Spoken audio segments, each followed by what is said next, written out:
আমার ভিউয়ার্সদের কাদের কাদের পটল পছন্দ আর কাদের কাদের অপছন্দ আমাকে কিন্তু কমেন্ট বক্সে এসে কমেন্ট করো। যাদের যাদের পটলটা অপছন্দ আমার কিন্তু তাদেরকেই দরকার, আর এই ভিডিওটা কিন্তু তাদের জন্য। তো আমার মতন কারা কারা পটল পছন্দ করো না তারা এই ভিডিওটা স্কিপ না করে দেখতে থাকো। আমি কিন্তু আজকে বানাতে চলেছি পটল মিষ্টি। হ্যাঁ, শুনে একটু অবাক হচ্ছ, তো চলো দেখতে থাকো। এই কাঁচা পটল দিয়েও কিন্তু খুব সুন্দর পটল মিষ্টি করা যায়। তো প্রথমে কিন্তু পটলগুলোকে ভালো করে ছুলে নেবে। আমি যেইভাবে ছুলেছি তার থেকেও বেটার তোমরা ভালো করে ছুলে নেবে। আমার এক্সপিরিয়েন্স, খারাপ এক্সপিরিয়েন্স, ভালো এক্সপিরিয়েন্স সবটাই আমি তোমাদেরকে শেয়ার করব এই ভিডিওর মাধ্যমে। আমি কিন্তু ফার্স্ট টাইম এইটা বানালাম। তো ভালো করে ছুলে ভেতরে বীজগুলো হাতে করে চামচ করে যেইভাবে ইচ্ছা বের করে নেবে, মাঝখানটা কেটে তো হালকা সাইডটা একটু কেটে বের করে নেবে।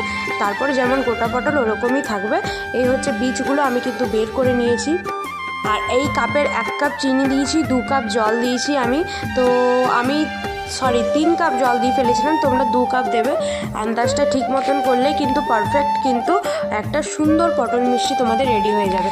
এরপর কিন্তু ভালো করে ওই শিরাটা যখন ফুটে আসবে কড়াইয়ে, তখন কিন্তু তোমরা পটলগুলো ছেড়ে দেবে কড়াইয়ের মধ্যে। আর একটু ফুড কালার দিয়ে দিলে ভালো হয়। আমি কিন্তু ফুড কালার দিয়েছিলাম আর রোজ ওয়াটার একটু দিয়েছিলাম। কাঁচা পটলের গন্ধ তোমরা এই মিষ্টিতে পাবে না, আমি 100% গ্যারান্টি দিয়ে বলছি। তারপরে বাড়িতে ছানা যদি থাকে, ছানা বা মাওয়া যদি কিনতে পারো, মাওয়া দিয়েও এটা করতে পারো। আমি কিন্তু বাড়িতে ছানা ছিল, তাই ছানাতে একটু মিল্ক পাউডার আর একটু সুগার দিয়েছি আর কাজু কিশমিশটা দিয়েছি। বাস আর কিচ্ছু লাগবে না এই রেসিপিতে। আর একটু ঘি দিয়ে এটাকে বেশ ভাজা ভাজা টাইপের করে নিয়েছি আমি কড়াইয়ে। তারপরে কিন্তু পুরগুলো এই পটলগুলোর মধ্যে ভরে দিয়েছি। তোমরা একটু ছালগুলো ছাড়িয়ে নেবে আর ভালো করে কিন্তু একটু মোটা মোটা পটল নেবে, তাহলে কিন্তু বেস্ট হবে।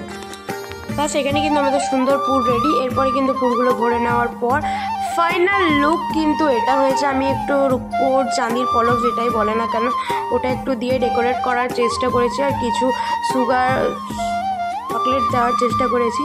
তো ফাইনাল লুক এটা। কিন্তু আমি কিন্তু ফ্রিজে সেট করতে দিয়েছি আধ ঘন্টা। তোমরা একটু সেট করে নিলে দেখবে তারপরে টেস্টটা কিন্তু দুর্দান্ত হবে। তো দেখতে একটু পটল ভাজার মতন লাগছে আমার কাছে। তো ফাইনালি খেতে কিন্তু দুর্দান্ত, যেমন কালাকাঁদ সন্দেশ হয় ওরকমই হয়েছে খেতে। তোমরা একবার অন্তপক্ষে বাড়িতে বানিও, আমাকে কমেন্ট করো। এই ভিডিওটি যদি ভালো লেগে থাকে আমার চ্যানেলটি সাবস্ক্রাইব করে দিও, লাইক করে দিও।